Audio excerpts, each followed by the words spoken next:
कैसा लगा अंत में बताइएगा जरूर। अरे बहू चाय ले ले, उठ जा बेटा। अरे मम्मी रहने देती ना, मैं उठ तो रही थी। अरे कोई बात नहीं, खाने में क्या बनाना है वो बता दे। देख लो माँ, कुछ भी जो ये कहे बना लेते हैं।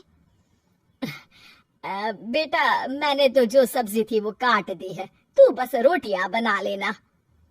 ये हर रोज सुबह का सीन था ममता के ससुराल का। एक दिन पड़ोसन कहती है, अरे बहन जी सारा दिन काम करती रहती हो, थकती नहीं क्या आप? बहू क्या करती रहती है सारा दिन? अरे वो भी कुछ ना कुछ करती ही रहती होगी, अब इतनी भी बूढ़ी तो नहीं हूँ मैं जो बैठ जाऊं कि सामने काम पड़ा है और मैं बैठी रहूं। अरे लेकिन बहू की तो आदत खराब हो जाएगी जब सारा काम आप ही कर दोगी। अरे ठीक है ना, कम उम्र में हमारी भी शादी हुई थी, अब आजकल के पढ़ने लिखने वाले बच्चों को सारी जिम्मेदारी लेने में भी तो वक्त लगता है। बहू है तो क्या हुआ, मेरी बेटी की उम्र की ही है ना, एक उसे भी देख लो, चाय बनाने के सिवा आता ही क्या है। ममता से सारी बात करती है। हाँ मम्मी जी ही ज्यादा काम करती है, इसमें कोई दो राय नहीं है, लेकिन मैं भी क्या करूं, ऑफिस और घर के बीच जो वक्त मिलता है उसी में काम कर लेते हैं, है ना। दिन बीत रहे थे, सास बहू के बीच की बॉन्डिंग अच्छी थी, लेकिन जब बहू माँ बनती है तो जो थोड़ा बहुत काम किया करती थी वो भी छोड़ देती है। बहू ये ले तेरे लिए बनाया है, इसको खाने से बच्चा और तू दोनों स्वस्थ रहेंगे। ठीक है माँ जी। माँ जी वो बच्चे के लिए गद्दे जो सूख रहे हैं ना छत पर, सिर ले आई है ना। तभी वहाँ पति आ जाता है। अरे माँ रुको, मैं ले आता हूँ, तुम मेरा खाना लगा दो। माँ किचन में चली जाती है। पता है बगल वाली डॉली है ना, वो लोग हमारी साइड के हैं, उसकी सास ने तो उसकी हड्डियों को मजबूत करने वाले लड्डू बनाए हैं, उसे भी बच्चा हुआ है ना। पता नहीं मम्मी जी क्या पानी सा उबाल कर दे देती है, मैं तो बस वही खा लेती हूँ। अरे तो तुम्हारे साइड बनता है तो तुम अपनी माँ से बोल दो, वो बना देंगी। आहा, माँ की तबीयत ठीक नहीं रहती, तुम जानती हो ना, कैसे बनाएंगी वो? अरे क्या हो गया सासू माँ को, कल तक तो फेसबुक में किटी की फोटो डाल रही थी। अच्छा अच्छा चुप रहिए, डॉली की सास ने बनाया है, तुम लोगों का भी तो फर्ज बनता है। तभी वहाँ सास आ जाती है।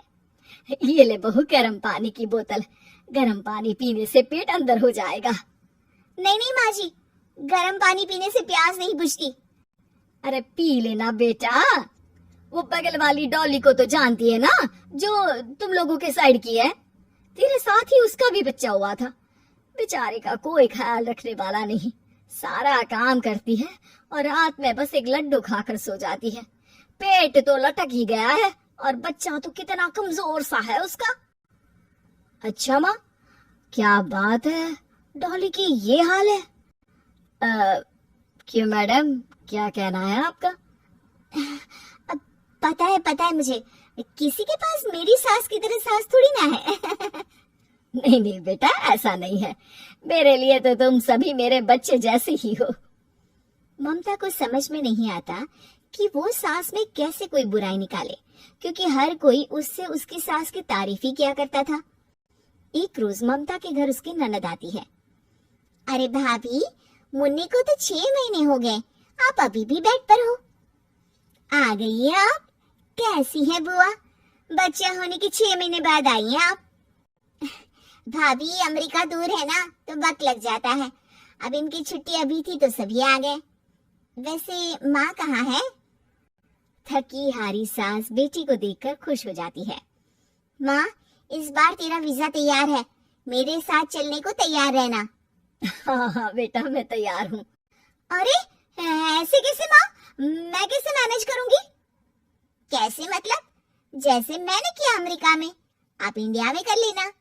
वैसे आपका तो मायका भी पास ही में है ना? हाँ वो तो है, लेकिन माँ के पास वक्त नहीं होता, ईश्वर भक्ति में उनका सारा समय चला जाता है। भाभी बेटी परेशान हो तो माँ का ध्यान आरती में कैसे लग सकता है? समझ में ही नहीं आता। वैसे भी अब माँ को मैं अपने साथ ले जा रही हूँ। माँ को विदेश घूमने का शौक है ना। ममता मन मारकर चुप हो जाती है, लेकिन मन ही मन सोचती है कि वो कैसे सारा काम मैनेज करेगी। पति का खाना, नाश्ता, मुन्ने को नहलाना धुलाना, फिर रात भर इसके लिए दूध तैयार करना।